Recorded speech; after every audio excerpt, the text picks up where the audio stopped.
Hi, so today we're going to be talking about mass shootings in the United States. This is like what my research topic will be around because I would like to talk about how there's many ways that crime has advanced. Well, it hasn't advanced, but how it changed, especially like with mass shootings going into school shootings. So let's start off with our introduction. Throughout the United States, it is clear that mass shootings have risen due to many factors, which mental illness and guns contribute to the most. So like we live in a time where guns are at an easy access and a lot of people have mental illness, and when that doesn't really go together well.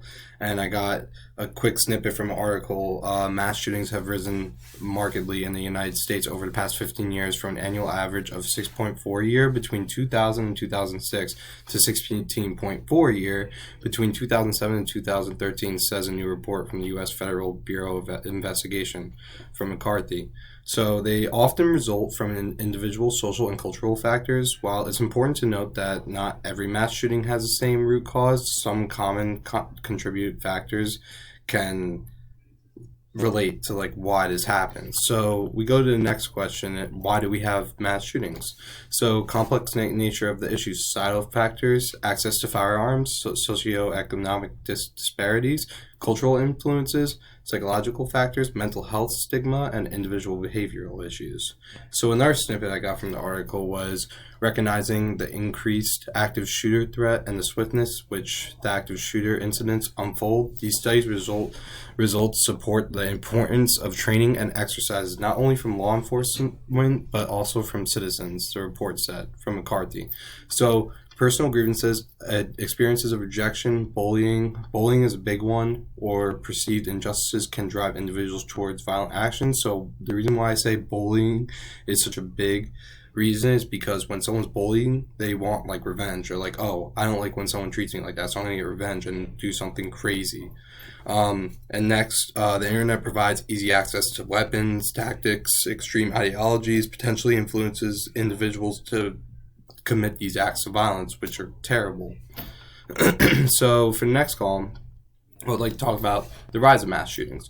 So the availability of firearms, especially high capacity and semi-automatic weapons, plays a significant role for mass shootings. So when you turn 21, when you're 16, you can apply for a permit to get an AR or a shotgun. If you have a good background check, then you can buy it. The problem is with that is if you don't have any past mental health issues, then you can get it, and if you develop it, that's when it gets out of hand. You don't know. So next would be insufficient gun control measures may contribute to the ease which all individuals can acquire weapons. So another snippet I got from the article was that incidents occurred in various public spaces, including offices and factories, grocery stores, hair salons, churches and temples, theaters, cafes, fast food restaurants. I think schools, like more than a quarter of shootings occurred at a school or a college campus. These shootings tended to have the highest numbers of casualties, which is terrible, but this is where most of these mass shootings take place. So feelings of isolation or alienation can contribute to this. Individuals that feel disconnected from society are more susceptible to commit these acts of hatred and crime. So that's like what the rise of mass shootings is. So now we move on to school shootings. In most cases, 67% of the incidents ended before the police arrived. In 44 of the 64 cases in which FBI could determine the length of the incident, the shooting ended within 5 minutes. And 23 incidences, the shootings were over less than 2 minutes, from McCarthy. So another snippet I got from a different article which shows some different insights says a series of high-profile school shootings in the 90s focused on America's attention on the problem of school violence. Public fear generated by these emblematic events drove a dramatic shift in security-related policies, procedures in our nation's schools, from Borum. So perpetrators are often students. So most of the shootings that I've heard and watched on the news and read articles, they were all students, and they're usually male, and they're like involved with the school. Their motivations, like, they could vary. It could be like from rejection. I think bullying and mental health is one of the biggest ways, because they just want that revenge because they've been treated terrible, and then they just want to act they want to put that same feeling in others. So mental illness plays a huge part in mass shootings. I say this because it addresses a complex relationship between mental illness and mass shootings.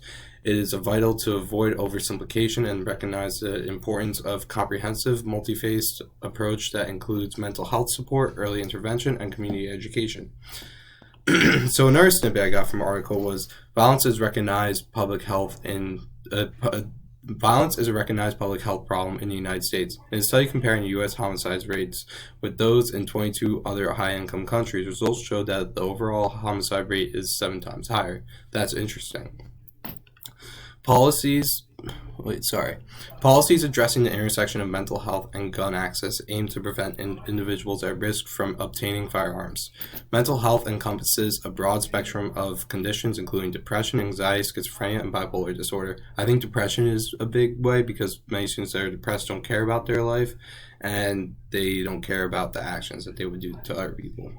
So some crimes that came to mind when I was saying this. This is an act of domestic terrorism. School shootings is an act of terrorism because you're killing multiple people, and it's a terrible act, and it's right to terrorism. Hate crimes perpetrators may target individuals based on race, religion, or ethnicity. That could happen where they feel like they don't like this certain group of people, so they're going to act on a mass shooting to kill this group of people, which is terrible.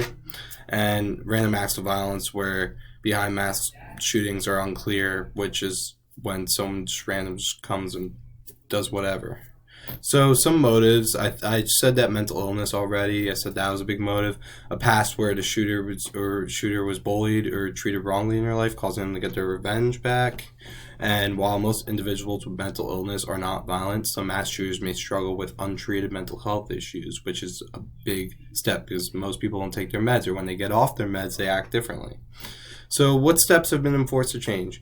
So many jurisdictions have strengthened background checks requirements for firearm purchases to identify individuals with history of violence, mental health issues, or criminal activity. That's what a background check is when you get a gun. More activity of police have been placed in schools to ensure safety of students. I have seen this because there's been a threat at my high school a couple weeks ago, and there was more police activity, I heard.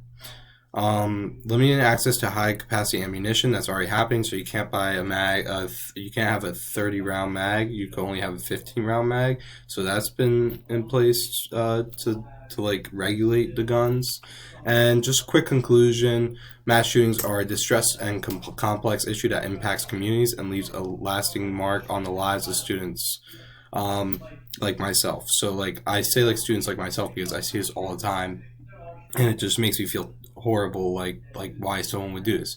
The rise of such incidents is influenced by a variety of factors, including social issues, mental health issues, and the accessibility of firearms. Mainly school shootings, strike close to home, affecting the safety of the well-being of students and educators alike.